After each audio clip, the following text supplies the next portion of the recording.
Alo, Trà Vinh xin chào các bạn. Hôm nay thì mình chia sẻ một món bánh hấp nè, mềm dẻo ngon mà mình để qua ngày bánh ăn vẫn ngon luôn. Kết hợp bên trong là nhân thịt, vừa đậm đà vừa chống ngán mà lại no bụng nữa. Ăn cùng với nước mắm chua ngọt ngon lắm. Bây giờ mời các bạn mình cùng vào bếp để thực hiện món bánh ngon này luôn ha. Ở đây là mình có đậu xanh thì mình dùng đậu xanh hạt luôn ha. Với cái phần bánh này thì các bạn dùng khoảng 100g thôi, là mình ngấm này hơi nhiều. Chia gan chút nữa nấu sẵn, mình nấu chè ăn luôn. Đậu này thì mình đã ngâm qua một đêm rồi cho nó nở mềm Bây giờ thì đi xả nước cho nó sạch lại để mình đi nấu. Đậu xanh hạt thì nó sẽ ngọt và nó có cái phần vỏ ăn nó cũng mát nữa. Rồi các bạn sẽ cho hết phần đậu vào trong nồi nha. Mình ngâm trước một đêm thì mình nấu nó nhanh lắm. Cho nước vô thì cứ cho hơi nhiều một chút đi. Rồi bắt lên trên bếp, mình đậy nắp lại mình nấu cho nó sôi từ từ vậy đó. Phần đậu nãy giờ mình nấu được khoảng 15 phút rồi đó, nước nó cũng cạn lại bớt rồi nè. Các bạn có thể kiểm tra nha, nếu mà mình thấy nó mềm thì được, còn chưa thì đậy nắp nấu tiếp. Tiếp theo là mình có một củ khoai tây, ở đây là mình đã hấp sẵn rồi đó, cho nó chín. Hấp thì nó sẽ ngọt ngon, hoặc là các bạn luộc cũng được nữa.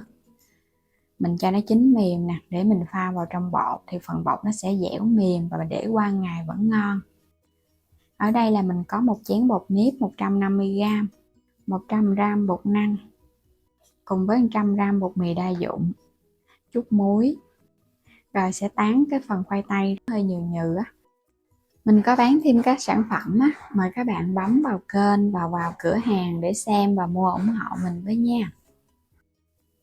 Phần khoai đã làm xong thì các bạn cho hết vào trong thau đi. Rồi cho muối vào trong khoai tây. Tiếp theo là các bạn sẽ cho cái phần bột mì đa dụng vô. Cùng với bột năng mình cho vào trước. Trộn sơ cái nha, thì các bạn cũng bắt bên kia ấm nước sôi đi. Để một chút nữa mình trộn vào trong bột. Còn bột nếp thì mình cứ để yên một chút nữa mình mới cho vào sau. Lượng nước sôi mình dùng trong công thức này là khoảng 300ml nha. Các bạn cứ trộn đều lên, còn nếu mà cái khoai tây nó hơi ướt thì mình dùng khoảng 250ml nước sôi thôi. Nước sôi thì cho vào trong bột mì và bột năng để giúp cho nó tạo cái độ kết dính trước Mình trộn đều thì cái phần nước này nó còn hơi ấm ấm nè. Bột nếp thì mình không cần nước sôi, mình chỉ cần cái độ ấm ấm là được. Sau đó thì các bạn hãy cho một chén bột nếp vô. Rồi mình cũng trộn đều lên. Nếu mà mình trộn mà thấy bột có hơi khô thì các bạn cứ cho thêm chút nước sôi nữa. Còn bột mà hơi nhão thì mình cho thêm chút xíu bột nếp khô cũng được. Trộn xong thì mình thấy khối bột nó sẽ dẻo mịn vậy nè, nó quyện thành khói và nó không có bị khô Để qua một bên đi. Quay trở lại cái nồi đậu xanh hồi nãy giờ mình luộc nó chín mềm rồi. Các bạn sẽ kiểm tra thấy nó chín là được Mình dùng tiếp bên đây là khoảng 200g thịt nạc xay, cùng với một ít hành lá, ngò gí. Phần đậu xanh vớt ra cho nó ráo. Hành tím và tỏi thì các bạn sẽ đập dập. Rồi sau đó thì mình lột cái phần vỏ hành. Các bạn sẽ băm nó ra ha. Cái phần này để một chút nữa mình xào nhân nè, cho phần nhân nó thơm ngon. Băm sơ sơ thôi, cũng không cần phải băm kỹ quá đâu, mình phi lên cho nó vàng thơm. Hành lá và ngò cũng sắc nhỏ nhỏ ra một chút nữa cho vào trong nhân luôn. Cho vào trong chảo 2 muỗng canh dầu ăn. Các bạn cho cái phần hành tím và tỏi vô mình phi thơm lên, cho hành tỏi nó dậy mùi. Rồi bây giờ các bạn sẽ cho thịt vô mình xào. Xào thịt với lửa lớn nha, cho phần thịt của mình nó săn thơm và nó tơi rời. Vậy là được rồi nè. Rồi tiếp theo mình cho đậu xanh vô. Hôm nay mình làm phần nhân có đậu xanh và thịt, nó sẽ có cái độ ngọt ngon và nó béo thơm nữa, đậm đà đầy đủ dinh dưỡng luôn. Nêm vào trong này hạt nêm, đường, dầu hào, cùng với tiêu xay. Rồi cho hành lá và ngò vô luôn nè. các bạn đảo đều lên cho gia vị nó thấm đều. Phần nhân nó không có bị ra nước đâu, mình xào lửa lớn á, nên là nhân nó khô ngon. Mình lót ở bên dưới cái bánh là cái miếng giấy nến chống dính nè, cắt ra. Sau đó thì các bạn cắt ra hình theo cái hình dạng mà mình làm cái bánh. Mình làm bánh dài nên cắt theo chiều dài. Rồi lấy cái phần bột dàn ra, rồi cái mình cho cái phần nhân lên trên, nhớ phủ lên một ít dầu ăn để cho nó chống dính. Bột này ra cái bánh của mình nó mềm dẻo ngon và thơm nữa, tại vì trong bột có khoai nè, kết hợp với thêm bột mì đa dụng, bánh nó sẽ không có bị cứng đâu, không có cần cầu kỳ, cứ túm cho nó sát, đơn giản vậy thôi nè. Rồi cái lót bánh lên trên cái miếng giấy. Làm xong hết rồi thì chuẩn bị cái nồi đem đi hấp. Sẽ xếp vào trong cái nồi hấp ha, cũng bắt sẵn nồi nước sôi đi, một chút nữa các bạn cho vào mình hấp dễ tính thời gian. Mình sẽ bắt lên trên bếp. Bánh này thì mình không có cần phải hấp lửa lớn nha, mình hấp ở mức lửa trung bình thôi, khoảng 20 phút là bánh chín. Đủ thời gian thì mình tắt bếp luôn. Cái vỏ bột cũng mỏng, phần nhân thì đã chín sẵn rồi nên không có cần phải hấp lâu quá. Bánh vậy là ngon rồi nè, thơm ngon, mềm dẻo. Thơm ngon, mềm dẻo nè. Bánh kiểu này thì dù là ăn nóng hay là ăn nguội gì cũng dẻo ngon. Khi ăn thì mình có kết hợp với một ít giá trụng nè, rau thơm, rồi cái dưa leo sắc nhỏ nữa. Ăn cái nào thì các bạn cho lên cái đó. Thì mình để cả ngày nó không có bị hôi nha, đừng có trộn lẫn vô tất cả, thì mình ăn trong một buổi thôi, để tới chiều sợ nó bị hôi giá. Bánh đơn giản dễ làm, bữa nào lười nấu cơm thì các bạn cứ thưởng thức thử nha, cái món bánh hấp này vừa no bụng mà nó vừa ngon nữa nè, không có bị ngán đâu, kết hợp với nước mắm chua ngọt nữa. Bây giờ thì mình sẽ ăn hai cái này cũng lớn nên là chắc cũng no luôn á. Cho thêm một ít dưa leo, giá trụng và rau thơm lên, ăn vậy là nó đầy đủ dinh dưỡng luôn nè, vừa có rau củ, vừa có tinh bột và thịt nữa. Nước mắm thì các bạn làm đừng có mặn quá nha, làm ngọt ngọt chua chua ăn thì nó sẽ ngon hơn. Rồi bây giờ mời các bạn cùng thưởng thức thử cái món bánh nếp hấp nhân thịt có thêm đậu xanh kiểu mới này nha. Bánh mềm dẻo thơm phức ăn ngon lắm các bạn. Bột dẻo dẻo kết hợp đậu xanh nó bùi bùi và nó có phần cái vỏ mình ăn nó cũng mát cơ thể nữa. Thì bánh nó nguội rồi, mình sẽ bẻ ra cho các bạn xem nha. Cái độ dẻo ngon ở bên trong nè. Mình để cả ngày bánh vẫn ngon nha. Còn muốn để qua ngày hôm sau thì các bạn cứ để yên ở trong cái nồi hấp để cho cái lớp mặt nó không có bị khô. Thì qua ngày hôm sau bánh ăn vẫn ngon chứ nó không có bị cứng đâu. Bây giờ thì mình chúc các bạn ngon miệng với món bánh nếp hấp theo kiểu mới lạ này. Đừng quên đăng ký kênh ủng hộ Alo Trà Vinh và Alo Trà Vinh 2 với nha.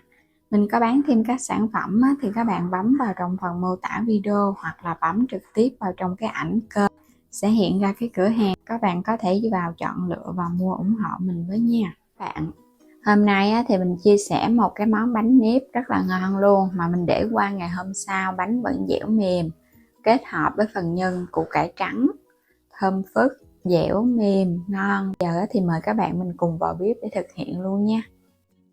Mình chuẩn bị ở đây là 2 cái củ cải trắng nè, thì 2 cái củ này là khoảng chừng 400g. Bên đây thì mình có thêm một ít hành tím, tỏi và thêm hành lá nữa. Trước nhất thì các bạn sẽ đi gọt vỏ cái phần củ cải trắng. Củ cải này là mình mua cái củ cải dòng nên là cái củ nó chắc và nó ngọt lắm, nó còn luôn cái phần lá luôn. Rửa sạch sau đó thì các bạn bào sợi cho nó nhỏ ra, đừng có bào to quá, còn không thì các bạn băm cũng được nữa. Bào xong mình sẽ cắt sơ sơ lại một chút nha, tại vì nó hơi dài nè, cho nó ngắn ngắn. Củ hành và tỏi các bạn cũng băm ra luôn nha. Mình băm nhỏ nhỏ một chút nữa thì mình xào lên phần nhân nó sẽ thơm ngon. Sắc hành lá luôn. Mình có khoảng 3 cái cọng hành lá gồm lá và cái gốc hành luôn, sắc nhỏ. Lạp xưởng thì mình dùng ở đây 1 cây, mình sẽ xắt ra hạt lựu nhỏ nhỏ. Có lạp xưởng vô thì nó thơm, còn nếu mà không có thì các bạn không dùng cũng được. Phần nhân mình có dùng thêm nửa chén thịt nạc, ở đây là mình xay ra sẵn. Bên đây là mình có con tép sấy nè, khoảng chừng 2 muỗng canh. Cho dầu vào chảo, mình sẽ phi thơm cái phần hành tím và tỏi cho nó dậy cái mùi lên. Rồi bây giờ cho thịt vô xào. Phần thịt này mình dùng cái loại nạc dăm á, thì phần nhân của mình nó có mỡ có nạc ăn nó mới ngon. Xào cho thịt nó săn lên thì mình sẽ cho tiếp lạp xưởng vô nha. Lạp xưởng thì nó ra cái chất mỡ á, kết hợp với nhân nó thơm. Tiếp theo là cái củ cải trắng. Củ cải trắng này là mình bào ra xong, nếu mà có nước thì các bạn vắt bớt một chút để cho nó khô quá. Nêm vào trong này đường, muỗng cà phê hạt nêm, thêm 1 muỗng canh dầu hào, một chút tiêu nữa. Rồi đảo đều lên. Phần nhân thì hồi nãy mình có dùng thêm lạp xưởng và tép khô á, nên nó cũng có gia vị sẵn rồi, nên là các bạn đừng có cho gia vị nhiều quá. Hành lá nè, mình đảo đều một cái nữa, cái bánh của mình nó sẽ đậm đà rồi, còn nêm mặn quá là ăn không ngon nha. Phần bột thì mình có ở đây nửa gói bột nếp 250g. Bên đây là 100g bột mì đa dụng hoặc là bột mì cũng được luôn. 1 muỗng canh đường, thêm nửa muỗng cà phê muối và dầu ăn. Rồi các bạn cho đường vô nè, muối, 300ml nước sôi với 350g bột á, thì phần nước vậy là mình thấy nó vừa. Còn nếu mà các bạn dùng bột hơi cũ á thì có thể tăng thêm chút xíu nước nữa. Rồi cho tiếp cái phần bột mì vô trước. Các bạn trộn đều lên, cho bột mì nó ngấm đều nước sôi. Nước sôi nha, mình rót ra là mình cho trực tiếp vô liền luôn để cho bột nó nở á. Khi mà bột nó đã quyện đều nước sôi nó cũng nở mà nó sọp vậy nè. Các bạn sẽ cho tiếp bột nếp vô 250g. Bột nếp thì mình chỉ cần nước ấm thôi, không cần nước sôi, cho nên là mình cho vào sau. Còn bột mì thì cần nước sôi. Trộn đều xong thì mình thấy bột nó phủ đều nước hết rồi nè. Các bạn sẽ lấy dầu ăn mình cho vô nha. Rồi nhồi đều lên. Thì cái lượng dầu mình cho vào đây là khoảng 2 muỗng canh là nó vừa. Nhồi đều á, bột còn ấm á, nên là các bạn nhồi nó dễ lắm, nó mịn nè.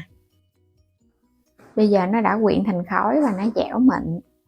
Sờ vào mình thấy nó mềm tay thì bánh của mình hấp ra nó mới dẻo mềm, chứ đừng có khô quá. Lót ở bên dưới thì mình dùng cái miếng giấy nến chống dính. Thì cái phần này mình có bán ở trong phần mô tả video hoặc là góc trái video á, có cái giỏ hàng á, các bạn bấm vô mình mua nha. Mình bán liên kết với Shopee cho nên là các bạn phải tải Shopee về trước, sau đó thì mình mới chọn sản phẩm và làm theo hướng dẫn để mua. Ủng hộ mình nha. Mình nhồi sơ cái khối bột lại, mình sẽ đè cho nó dẹp dẹp ra.